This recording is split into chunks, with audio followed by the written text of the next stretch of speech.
Reggile. Ma io me ne ero intanto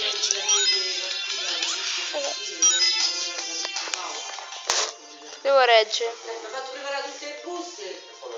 Stavo a casa di Maria, ma te l'ha detto? Gli ho telefonato, era le 11, dico guardi, ma che devo fare? Ho sbagliato, non stavo nada. Cioè che ne so, io mi sono appena svegliato, io ho preso, ho avuto che buste, mi sono cambiato un anno, ma che ne trovo? Non lo so fare.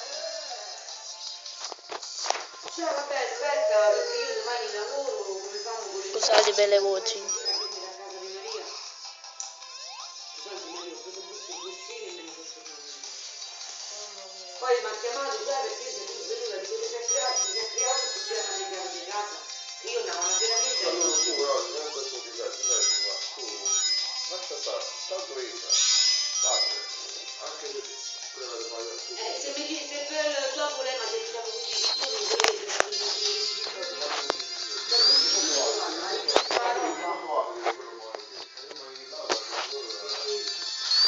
ha detto che lei l'affitto se va nel documento Lui l'ha fatto la chiusura del centro.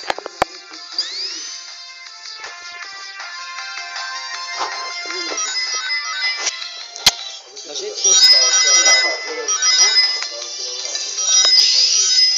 così io so, però lei non mi ha mai chiesto e mai non ho capito, non ti so dire niente di tutto.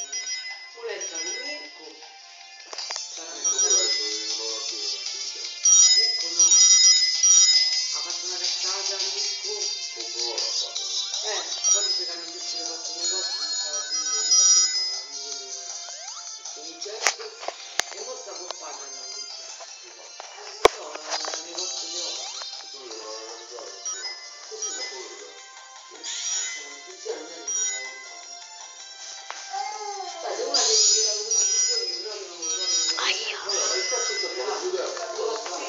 Questo mi ha detto a Reggio, Alessandro un attimo, mi ha detto a Reggiolo. Io però non è che volevo fare